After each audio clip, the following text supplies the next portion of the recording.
I'm here with Will Klein, who was drafted by the Royals this year. So, Will, go ahead and tell us about yourself. What's up? Will Klein. I'm from Bloomington, Indiana. Went to Bloomington North High School. Didn't get a whole lot of looks. Ended up going to Eastern Illinois University, which is a small D1 school in Charleston, Illinois. Spent 3 years there under Jason Anderson. And then just last year, after COVID shut everything down, Royals gave me a shot. And so took me in the 5th round, and that's about where we are now. All right. So I had that you went to Eastern Illinois. What part of that, did the draft become in the picture? I kind of knew going into the sophomore year that if that was my goal, I needed to pick it up a little bit because I knew I had some interest. Like I had a few people watch me. So going into that sophomore spring, I knew I needed to kind of kick into gear, throw a little harder, throw more consistent, and get more innings and stuff. And so I had a few outings that I showed I could pitch a little at the next level, and then kind of that summer is where I hit my stride and really showed I had a chance of getting drafted. And that was in that summer you were mentioning is in the Northwoods League, right? Yep, Lakeshore Chinooks up in Mequon, Wisconsin. How was that? That was awesome. I had a great host family up there, the Joneses. Mequon's like a great little area just north of Milwaukee, and the stadium was at Concordia, Wisconsin. Yeah, which was like an all-turf field, right off Lake Michigan. Oh, wow. Had a breeze. Yeah, it didn't get really over 75. The turf kept it warm even if it was like a 60-degree game, and so it was perfect. I know a lot of guys from the Northwoods, but if you can't get used to that traveling, then minor league baseball is probably not going to be for you either. And so I just took it with a grain of salt, and I really enjoyed my time up there. So for those that don't know, do you mind explaining a little bit about the Northwoods League and just kind of how your experience itself was? Can you repeat that? You kind of cut out there. Yeah. So for those that don't know how the Northwoods League is and the details of it, and then a little bit about your experience, do you mind explaining those? Yeah. So Northwoods is it's a step under whatever the league up in New England the Cape is. Cod. The Cape League, and so it's kind of the one right before that, where a lot of good sophomore, junior, mid-major level players, JUCO guys, kind of that could be in the Cape, but haven't had that kind of exposure. That oh my god, doesn't work that level of pitching yet, and so I thought the talent there could have been equal to the Cape, but it was fun. There were 4 subdivisions, 2 divisions. So they kind of cut the traveling down by making those subdivisions, but still we had it was scheduled for a game every day. We had few 4 or 5 off days sprinkled in the entire summer. Yeah, and you spent a lot of the hours of the day at the ballpark, so you didn't really have a lot of free time. It was we had one off day every other week or so, but it was fun. If you enjoy playing baseball, you're out there playing baseball 8 hours every day, and so I had a blast. And honestly, our travel wasn't that bad. Our farthest trip was up northern Michigan, maybe, and Traverse City. Just a couple hours. It was maybe 8 hours or so, and so it wasn't even that bad. They had a cool little stadium area, but other than that, they were 4 or 5 hour trips at the most. So it wasn't terrible. That's still pretty big for summer ball. Yeah. It is. And I heard at that league is that the first time you hit 100? Yeah, the first time was at the All-Star game. It was my last outing that summer before I got shut down. So I was might as well try to throw as hard as I can here because I'm not pitching the rest of the summer. And so what was that like? It was pretty cool. I'd been 96, 98 most of the summer. I know I hit a 9 every once in a while, but I didn't really. I wanted to that was the goal, but I didn't really go in expecting that I'm gonna go hit 100. That was the dream for my entire career was to get there, and then I go in. I turn around after my first pitch and it says 99. I'm like, wow. I didn't feel I didn't feel like that was everything, and so I got it. I heard people start cheering. I turn around and just shows 2 zeros on the scoreboard, and because we couldn't fit triple digits. And I was like, that's pretty cool. And I just kept pitching. That's crazy. Yeah. What was it like? I mean, did you get a lot of jokes from your teammates that you finally hit it or anything like that? Yeah, a lot of the guys I played for with Lakeshore were joking about how I should have hit it a long time ago, stuff like that. I get stuff now saying, "Oh man, you don't need to do anything now. You already threw 100." Just stuff like that. So you go back to Eastern Illinois for your senior or junior year. Sorry, what was that kind of like? Knowing you just had a great performance in the Northwoods League, you just hit 100. How was the senior year? It was good. I went in knowing that I didn't have a big enough body of work to work myself where I thought I needed where I thought I deserved to be drafted in those top 5 rounds. Even going in before we knew it was only 5 rounds. I knew I had the talent level to get there, but I also knew that I didn't have like consistent numbers or even like good enough numbers at all at the like NCAA level instead of just summer ball because I Hmm. hadn't thrown a lot my first 2 seasons, but I knew it. I knew I needed to transform myself into a starter to get the most innings, most kind of time out there as I could to show everyone what I could do, and then I earned that Friday start against Arkansas, and I kind of went out there and showed them what I had in my bag, and then I mean I had 4 starts that spring before we got shut down, but I did enough Yeah. to get in those top 5 rounds. So you mentioned that you were kind of underlooked in high school. Um, what do you think kind of separated from that to now, like you're a junior throwing 100? What kind of like went in between? So in high school, I wasn't really a pitcher. I Okay. caught. Yeah, I was catcher freshman through junior year pretty much. I was varsity catcher sophomore junior year for the most part, and then I knew like I like pitching more. My mom was always like, you're catching for your high school. You got to focus on catching as well as pitching." Even though I kind of sucked at hitting, and I mean I was a decent catcher, but I really wanted to pitch. I knew I threw hard, and that's what I liked doing, and so Hmm. um, I went out there. I threw well enough to get looks from Eastern Illinois, and then I liked everyone there: Jason Anderson, Julio Godinez, Kurt Corright, Blake Beamer, all those guys, and so they gave me a chance. Took took what I could with them, and then started working with Anderson, Godinez, and then transforming myself into like an actual pitcher, like not just a guy that throws kind of hard, but a guy that can throw a curveball, throw it where he wants, like understands like the smaller parts of the game and stuff. And so that's where that kind of turned me around and using my whole body and not being just like a newborn giraffe. Yeah. So it wasn't necessarily that you like didn't get enough looks. It was just you didn't start pitching until late. Yeah, I mean, I wasn't like that consistent. It wasn't like I just said, I didn't have control over like the finer mechanics. Like I just kind of grew or was a bigger Hmm. dude that didn't really know how to use my whole body. So, back to junior year, you get shut down. At that point of getting shut down, did you probably know like you weren't going to go back to school? You were going to get drafted or at least signed as a free agent after that? Um, it was just kind of up in the air because no one really knew how many rounds it was going to be. Like everyone's like, they're going to cut it to like 5 or 10, but like I didn't know if I'd put in enough like or good enough numbers to like sneak into the top 5 after kind of a mediocre first 2 years. And so it was just like everyone is saying like anywhere from 4 to 6, and so I knew it was like a fringe like fifth Hmm. round guy. But I'm a pretty big academic guy, and so I knew if I didn't get drafted, I probably wasn't going to be signing one of those free agent deals, and I was probably going to go back for a second junior year and just finish out my degree.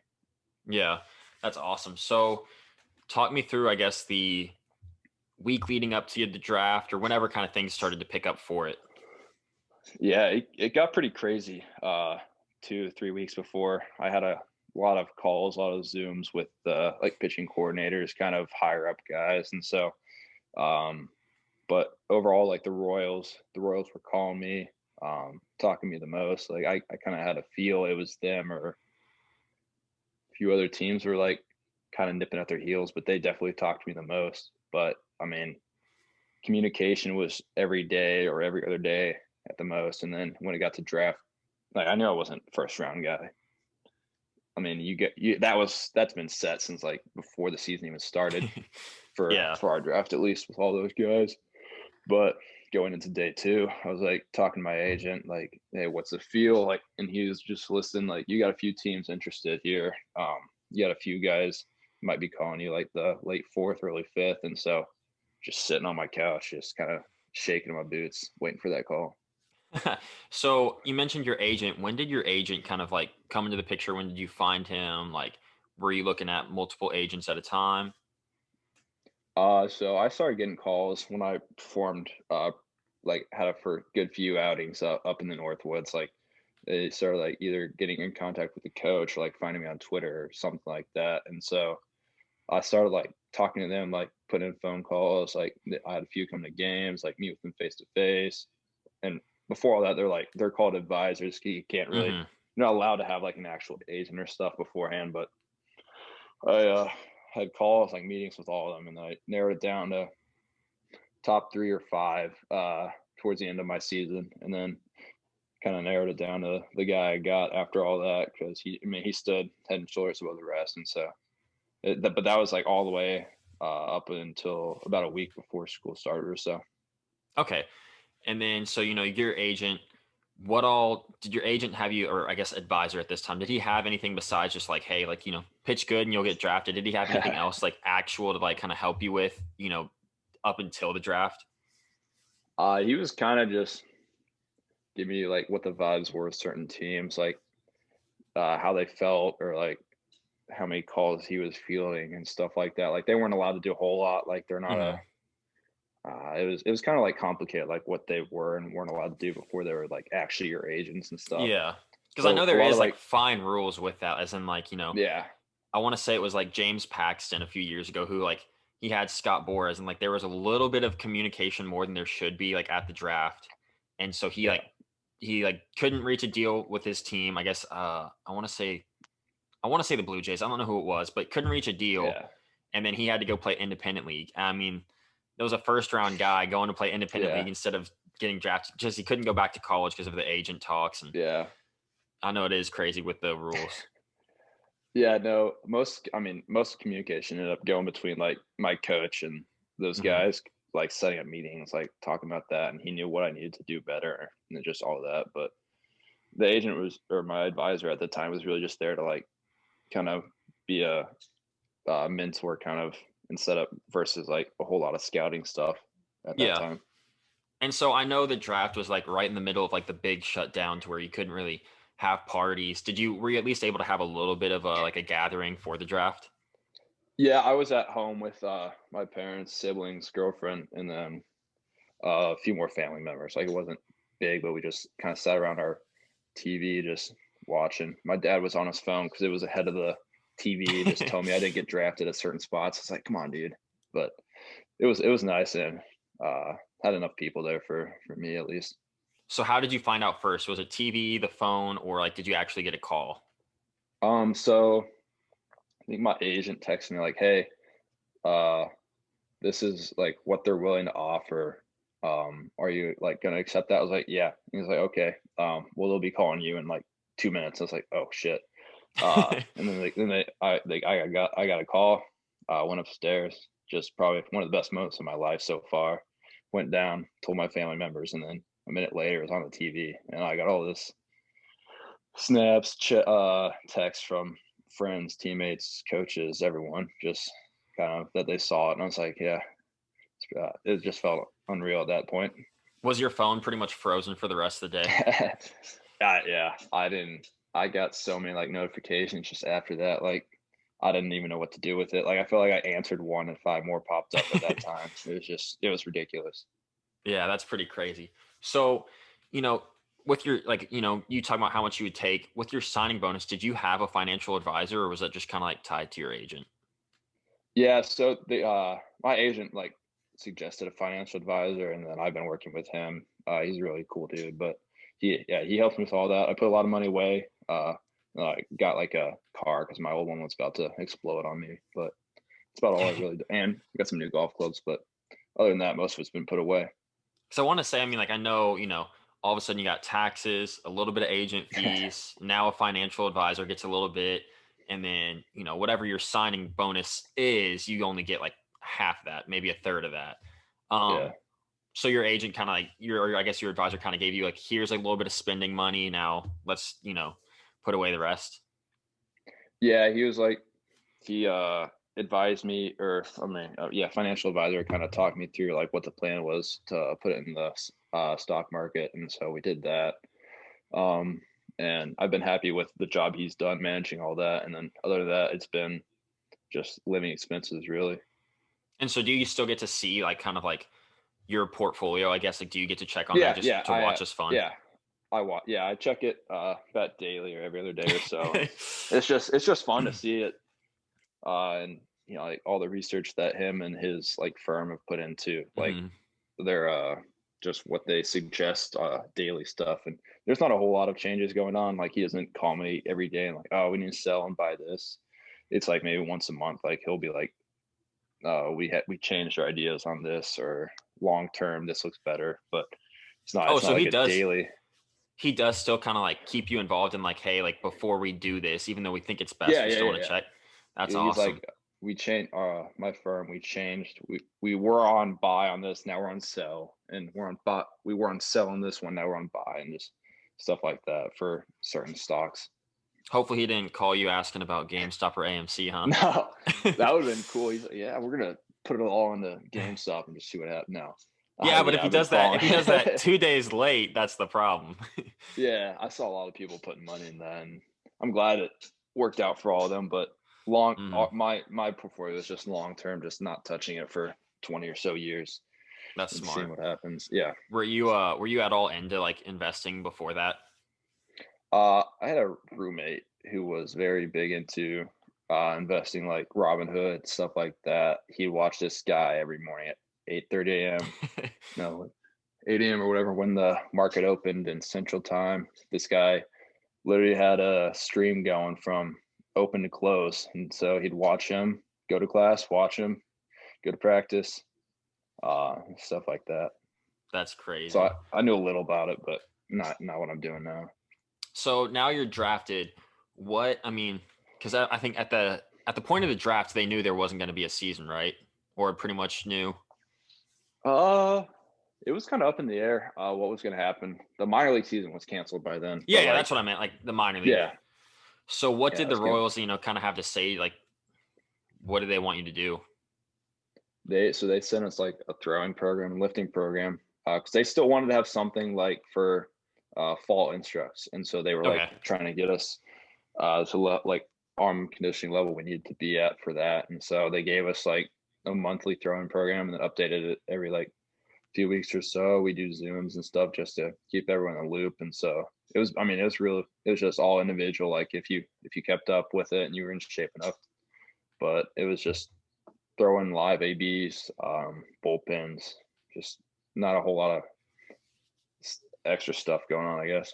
So I'm guessing you just kind of like, you film your bullpens or whatever so often, send them videos, they kind of update as they need. Yeah, I think I threw bullpens Tuesdays, and we'd have pro hitters in for live ABs on Fridays, and so it was like a weekly thing. Send in video, be like, "Thank you." All right, next week send a video like over and over until And we had it going down. you had a pretty nice facility you were able to use, right? Yeah, I'm up in Finch Creek Fieldhouse for PRP baseball in Noblesville, so it's a nice place to be. And were they open pretty much most of, the shutdown overall? Yeah, I mean, Indiana hasn't been like too strict about everything. Like they've been following guidelines like masks and stuff, but working out wise, like it's spread out enough that they were able to keep it open and within guidelines. So it was nice to be able to go there. That works perfect. So you mentioned your, I guess fall instructs. Did you end up going to that? Yeah, we went down September through November, I think. And Mid like was that in September, Arizona or KC? Arizona, down in Surprise. How was that? It was hot. The first day we were out there was like 105, and I just Oh, didn't know what to geez. do. Yeah, it wasn't the Midwest like humidity. It was just 105 and dry. It was tough to get used to, but it was nice. Got to meet a lot of the guys in the Kansas City team, or not Kansas, but like the organization, the Mhm. system, and then we played uh 4 games a week or so against Rangers, Padres, and Mariners. So it was nice to get to be able to play some competitive games again. And was it pretty nice getting to finally like actually experience like, hey, I'm like a pro baseball player now? Yeah, it was different taking that mindset from baseball or like college baseball where you got Hmm. school to worry about while you're like worrying about games and stuff, and now it's just wow, it's just baseball and I have nothing else to do besides like lift, run, and throw for the Royals now. And so it was nice. I didn't have a lot more distractions going on. So just how able to does it focus on feel baseball. like you said, like now you don't have to like, do your workout, do your throwing, do your lifting, and then go to class? How does it feel just like, here's my 3-4 hours a day, and then what's next?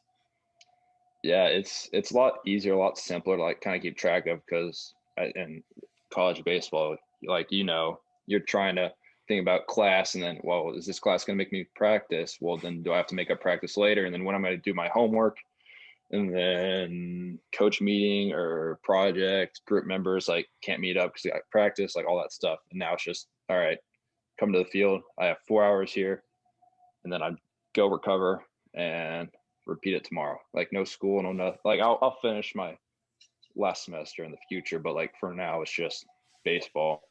That's it. It's nice. Do you find yourself kind of bored at the end of the day? I mean, not really. Like we spend enough time at the field Yeah, down in Arizona, but when I'm just chilling here, I have work that takes me the rest of the day. And then if not, like that's I play true. some video games. I got my girlfriend here, live in a nice little area, and so we find stuff to do. And you mentioned golf, so I'm sure that can eat up the extra time. But before it got to snowing and 20 degrees, yeah, I was That's golfing a true. few times a week. That's true. So, you mentioned to me earlier, but so I guess from, shutdown of summer to now, you've just kind of like, when you're not working out, you're just working at the facility, giving lessons.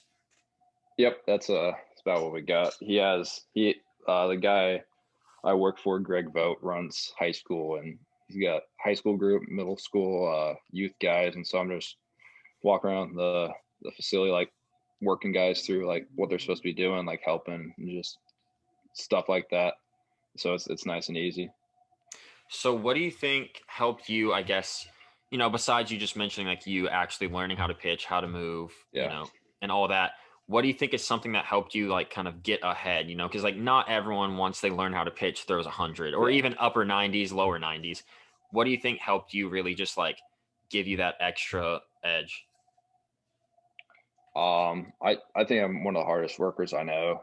Not to like toot my own horn, but I'm like in the weight room. Like you got a lot of guys in college that'll sandbag because they don't want to like be too sore or anything because they're sore. They're afraid they're gonna be sore to throw, like or they're not like pushing it and like even in the classroom, like pushing themselves to be the best that they can. I try to do that with myself every day. Like throwing wise, I try to work on like throw my best curveballs, throw my best fastballs every day. And then like when we're throwing live, like I don't want the hitter to touch it at all. I'm just like some guys I know like ground ball pitchers, like you got those guys like that are supposed to be that's what they're really good at.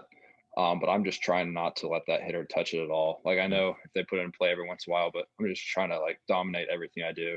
And just like mentality wise, like a lot of guys, like when they first get into college, they don't have that. And I know I didn't at first, but as soon as like I turned it on, like I knew what I needed to do, and I just went out and did it to the best I could.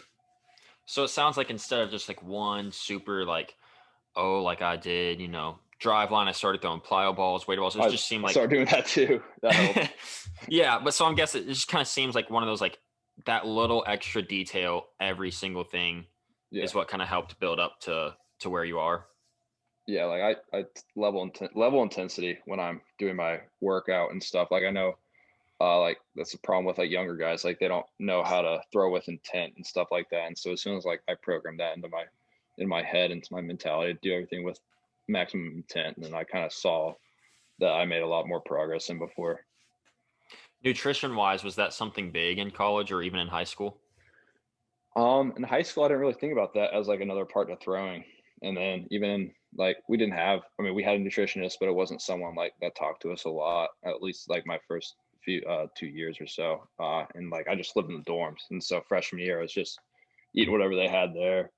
Like didn't really think a whole lot about it. Like uh and I went in like I was 220, but I was chubbier than I am now. Like I wasn't ripped, I wasn't like jacked, I was just pudgy like freshman. And then sophomore year I kind of turned it on. Like I knew what I needed to do. Like I knew I had potential, and so I kind of watched what I ate a little better, but it still wasn't like prime because like you got the dorms and that's it. Like you can't really we didn't have like a kitchen, and so I couldn't make my own food. Oh, But y'all didn't have like an oven. It was just what? Do you have a I had microwave, maybe a mini a fridge? microwave for noodles. But Oh, geez. Yeah, and a fridge for drinks and stuff. But other than that, we didn't have anything. But as soon as I got my own apartment, like cooking for myself, like I didn't know how to do that before. So I started making eggs, chicken, steak, all that stuff, like a lot more protein. And I noticed I started putting on a lot more pounds in the gym and stuff. And like I was able to lift more, and I was using like some of the chub and putting on like actual muscle. And so I did start noticing like a huge difference when I started eating better, which is something I should have thought of before, but it's just Yeah. What's your like go-to kind of like, I guess, meal prep meal?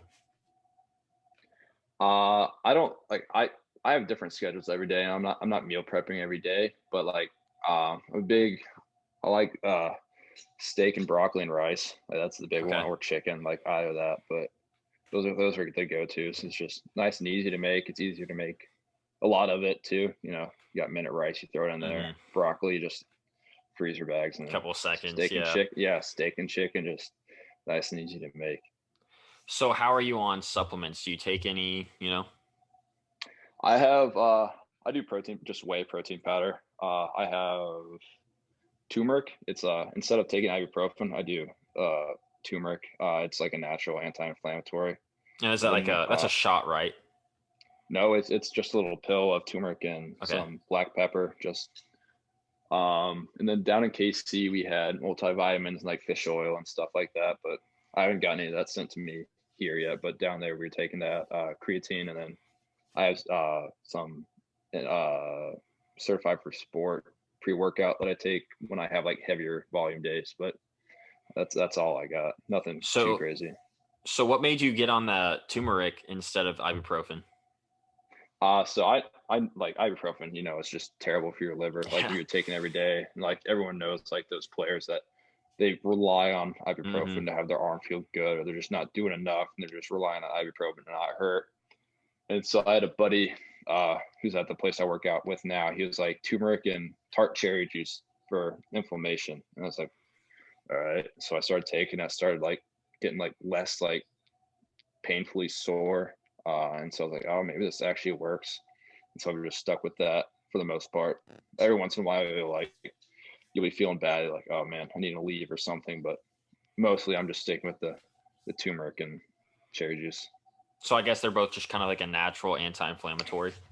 Yeah, I haven't looked into a whole bunch about how it works, but I know a lot of people are just looking for a natural like Mm-hmm. substitute. Go for turmeric. Yeah, and that's a great idea because I mean, like you said, like ibuprofen, like consistently can be pretty horrible for you, but like Yeah, tart cherry juice and turmeric are common stuff that you could probably take yeah, for a span of time, feel better than ibuprofen, like a lot safer for your body than that. oh yeah. And so you mentioned just basic pre-workout, fish oil. You've taken creatine, nothing too crazy though. Yeah, I just like stick with the basics. Everyone's got those guys out there that are looking for that extra supplement that like put them over. And like yeah, creatine does wonders, protein workout does wonders, like all those additional like vitamins and stuff do wonders, but like none of them is gonna give you extra 5 miles per hour like some guys are looking for. A lot of it's Mhm. just in your own work. And so I'm not like pushing the limits of what I can take and stuff like that. Do you have a certain protein powder you like, or is it just whatever there is? I think it was the way like gold standard. Like I'm not looking for like a mass gain or anything like that. It's just got good amount of protein. And I get or I think it's chocolate it's either chocolate or like cinnamon toast, and Hmm. just mixes well with some chocolate milk. So Oh, you mix it with chocolate milk? yeah, I get the Fairlife chocolate milk because I don't know, it's supposed to be better with Yeah. like omega 3s. So Man, how full do you feel after a protein shake with chocolate milk? it's nice. I don't like some days after I come home for workout and it's like 4:30 and I ate like a late breakfast. Because man, if I eat lunch now, I'm not going to eat dinner until 10. So it's just Yeah, protein shake and then a good sized dinner. makes sense. So, kind of going back to like after getting drafted, what like I guess aside from knowing you're a pro player and your attention to baseball, how did like was there any big changes just in your life that like I did not expect this with being a pro player? I mean, I still like act like I'm a regular dude, just out and about, like stuff like that. Like even in baseball, like try to treat it the same as like when you're a little leaguer, like still trying to have fun. Um, yeah, I like nothing like changed too much. I mean, it's cool to get to play to play baseball now. Paid to play baseball now. Cool to have like my own trading card. That was something I thought was pretty Yeah, I was cool. gonna say your Getting like card. That sounds a too. Bowman card. That's probably the coolest thing actually. Like growing up, like collecting other guys' cards, and boom, now I have my own. Like that's pretty sweet. Did you get sent like what was it, like 5,000 that you had to sign in a certain time?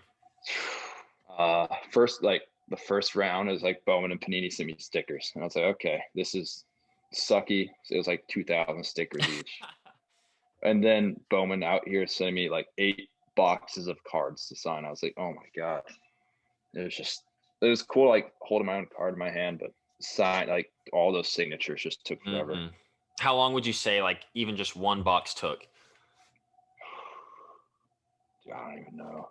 The stickers were a lot faster because you just had like a sheet of them, but man, I don't know. I mean, it wasn't under an hour to get a whole box. I mean, they came with like 250 cards. Jeez. And I mean, I guess around an hour a box or so. But like, I wouldn't sit down and do them all at once. I'd like take out a section, sign those, go do something, come back, sign a different section. Just anything to like get my mind off the fact that I'm signing 2,000 cards. And it's like the exact same one every time. Yeah. Go through. Well, okay. Like, go ahead. No, you got it. Give me the details. Like, I want to know, like, do they reach out to you? Hey, can we send you these? Or is it just like, here's your mail? And like, all of a sudden you have like a huge box, like the details through that. Yeah. So my agent just contacted me like, hey, you got a card deal with Bowman and Panini. This is like what they're going to offer you. This is how many cards it's for, like how long the deal goes. And when it's finalized and they have cards to send out, we're going to send it to you. And so my agent's like, all right. And then I gave my address, and then whenever they were ready to send out, they sent me stickers at first, and then Bowman sent me some cards right before I shipped out to Arizona. But I mean, it wasn't too crazy. They're just the amount of cards they sent, I didn't expect at the time. It was So like once they 2,500 deal. Yeah. Once they sent you the card, did you get to like keep any of them?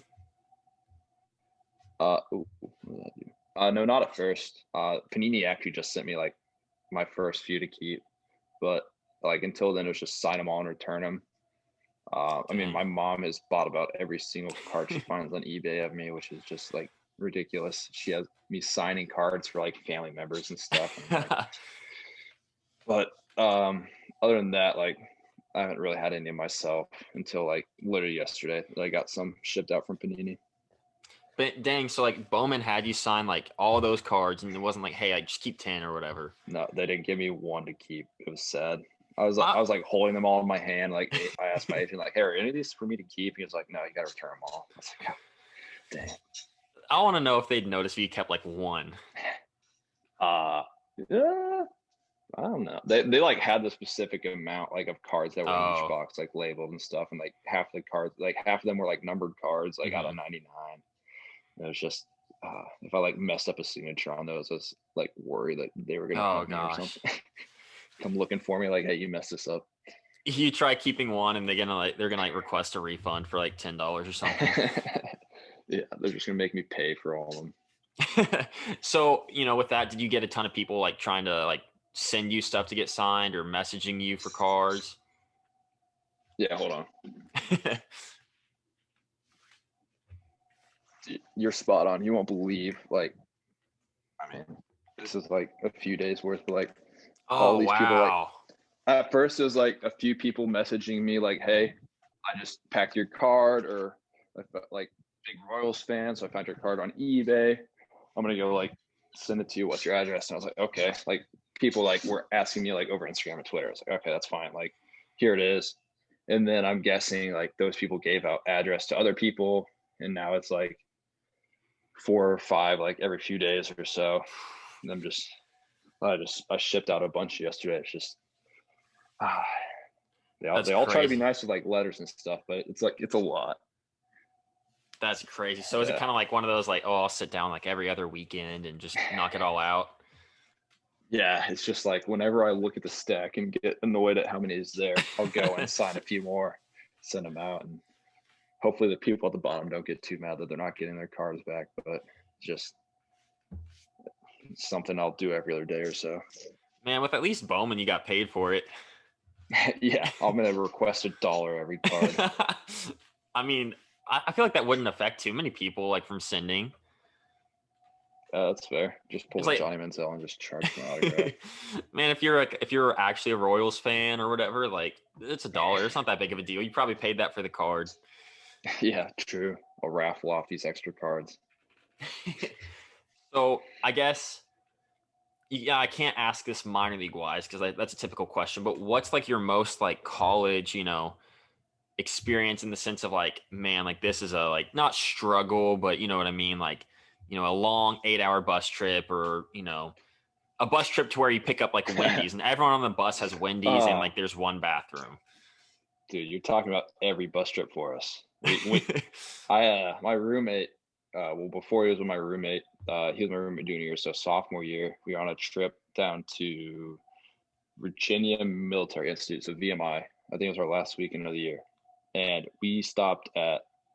he ate at 3 different Wendy's in 3 different states on the same day. Yeah. And that's like your team? Yeah. Yeah, we stopped at 2 Wendy's, and then our hotel was next to up the hill from a gas station with the Wendy's. And so, but like, was it one of those? Go ahead. Yeah. I was about to say, like, every other trip for us, we didn't fly. So like our first 3 weekends last year were like over 8 hours, like Arkansas, Louisiana, Florida.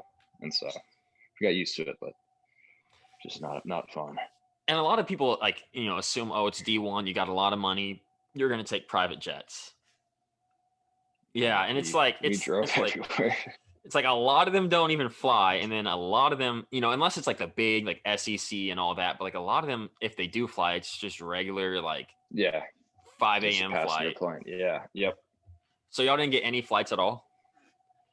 Nope, we drove everywhere. We went down to Florida, Louisiana, Alabama, Arkansas, Mississippi, just wherever we could. That's like 10, 11, 12-hour trips. It was just not fun. And so at least comparing it to my JUCO experience so far, was it, you get off at Wendy's and it's like, hey, you got like $6. Yeah, they would like give us our meal money before the weekend. And it was like, here's $20 for your entire weekend worth of meals. And people like you ended up going negative, like unless you had your parents there and they were buying every meal. But it was like some of the hotels wouldn't have breakfast, so you got to get breakfast on your own, or it's like we're stopping at, you have a Wendy's, McDonald's, or Arby's. It's just like, I don't want any of those. I had Wendy's yesterday and the week before, but man, I ate more Wendy's in the span of 3 years than I did like the 15 years before that. Yeah, it's like, man, like one, I had like Wendy's, and if not Wendy's, it was like Jack in the Box or something just like it. Yeah. And 2, it's like I'm about to like pitch in a big game. I got scouts coming to see me. I'm not trying to like fuel up on Arby's. You're spot on, man. It's just college baseball is sponsored by Wendy's at this point. So to wrap up this with the last question, what is like your kind of like go-to, you got a road trip coming up. What do you pick up to like bring for snacks, or even like, besides just snacks and drinks, what do you have to have on like in your bag before you get on the bus?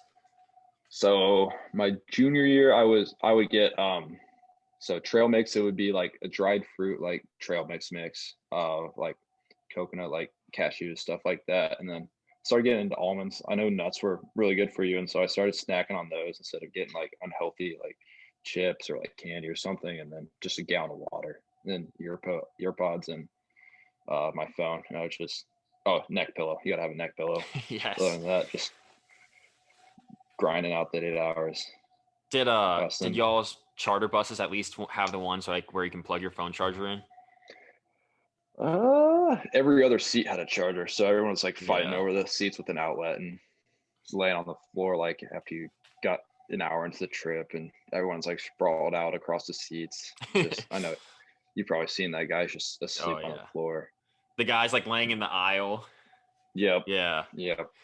And it's the worst because like someone has to go to the bathroom. It's like you're either getting stepped on, the guy's getting kicked. Like, like climb on top of the seats. Like I can't count how many times I try to like climb over people.